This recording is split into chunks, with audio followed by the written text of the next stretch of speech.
శ్రీ మాత్రే నమః. ఉపనిషత్ దర్శని 105/194 చాందోగ్యోపనిషత్తు తలవాయి భాగం ద్వితీయ ప్రపాఠకం అష్టమ నవమ ఖండాలలో సప్తవిధ సామగానాన్ని వివరించారు. పంచవిధ సామోపాసనలో ఉండే హీంకారము, ప్రస్తావము, ఉద్గీతము, ప్రతిహారము, నిధనము అనే 5 విధానాలకు ఆది, ఉపద్రవము అనే 2 పద్ధతులు చేర్చి సప్తవిధ సామగానం అన్నారు. సప్తవిధ సామోపాసనను వాక్కుగా భావించి సామగానం చేసేవారికి వాగామృతం లభిస్తుంది, సమృద్ధిగా అన్న సంపద దొరుకుతుంది. ఇప్పుడు సప్తవిధ సామగానం ప్రకాశించే సూర్యునిగా ధ్యానిస్తారు. ఇక్కడ సప్త విధాల సామానులను ఎలా ధ్యానం చేశారో వివరిస్తున్నారు. సూర్యుడే సామగానం. అతను అందరికీ సమానంగా తన ప్రకాశాన్ని అందిస్తున్నాడు. సకల జీవులు ఆయన మీదే ఆధారపడి ఉన్నాయి. 1. ఉదయించడానికి ముందు సూర్యుడు హింకార స్వరూపుడు. జంతువులన్నీ ఆ హింకారం మీదే ఆధారపడి ఉన్నాయి. ఆ జంతువులన్నీ సామంలో ఉన్న హీంకార శబ్దాన్ని చేస్తున్నాయి. అది సూర్యోదయానికి ముందుగానే చేస్తున్నాయి. 2. సూర్యోదయం తర్వాత ప్రకాశించే సూర్యుడిని ప్రస్తావం అంటారు. మానవులందరూ ఈ ఉదయించిన ప్రస్తావ సూర్యుడి మీదే ఆధారపడి ఉన్నారు. ప్రస్తావ భాగంలోగా ఉన్న సామగానాన్ని ప్రత్యక్షముగాను పరోక్షముగాను తమ తమ కోరికలు తీర్చుకోవడం కొరకు చేస్తున్నారు. 3. సూర్యకిరణాలన్నీ పూర్తిగా విజృంభించి ప్రకాశిస్తున్నప్పుడు ఆ సూర్యుడిని ఆది అంటారు.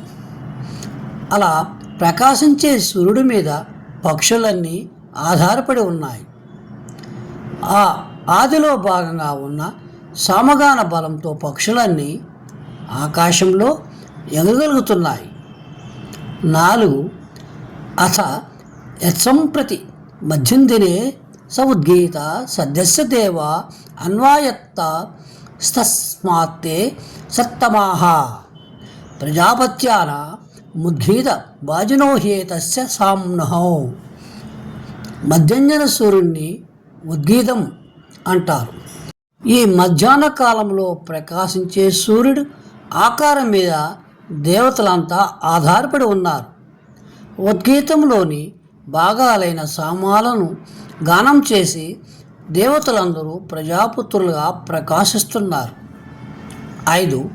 మధ్యాహ్నం గడిచిన వెంటనే ప్రకాశించే సూర్యుడిని ప్రతిహారం అంటారు. ఈ ప్రతిహార రూపంలో ఉన్న సూర్యుడి మీద గర్భస్థ పిండాలు ఆధారపడి ఉన్నాయి. ప్రతిహారంలో భాగమైన సామాల వల్ల గర్భంలో ఉండే పిండాలు క్రింద పడిపోకుండా రక్షించబడుతున్నాయి. 6. అస్తమించడానికి కొంచెం ముందు ఉండే రూపాన్ని ఉపద్రవం అంటారు. ఈ ఉపద్రవం రూపంలో ఉన్న సూర్యుడి మీద క్రూర మృగాలు ఆధారపడి ఉన్నాయి. ఉపద్రవ రూపంలో భాగంగా ఉన్న సామాల వల్ల ఆ క్రూర మృగాలు శక్తిని కలిగి తమను తాము రక్షించుకోగలుగుతున్నాయి. 7. అస్తమయమైన వెంటనే ప్రకాశించే సూర్యుడు నిధనము అనబడతాడు. నిధన రూపంలో ఉన్న ఈ సూర్యుడి మీద పితృదేవతలు ఆధారపడి ఉన్నారు. నిధనంలో భాగంగా ఉన్న సామాల వల్ల పిండ రూపంలో పితృదేవతలు పోషింపబడుతున్నారు. ఇలా వేరువేరు సమయాల్లో ఆదిత్యోపాసన చేయటం వల్ల పొందే ఫలాలు వేరువేరుగా ఉంటాయని తెలుస్తుంది. ఈ విధంగా సప్తవిధ సామానాలకు అధిపతిగా ప్రకాశించే సూర్యుడిగా భావిస్తూ గానం చేస్తున్నారు. ప్రాణేంద్రియాలలో సంచరించేది గాయత్రి సామం. దీనిని తెలుసుకున్న వారికి సర్వేంద్రియ శక్తి, పూర్ణాయుర్ధారము, సత్కీర్తి కలిగి మంచి సంతానము, పశు సంపద కలుగుతాయి. అగ్నిలో నుంచి ఉద్భవించే రసంతర సామము. దీనిని తెలుసుకున్న వాళ్ళు బుద్ధిబలంతో ప్రకాశిస్తారు. మంచి జీర్ణశక్తి కలిగి పూర్ణాయుర్దాయమంతో జీవిస్తారు. గాలి నీరు యొక్క మిథునము నుండి పుట్టినది. వామదేవ సామము.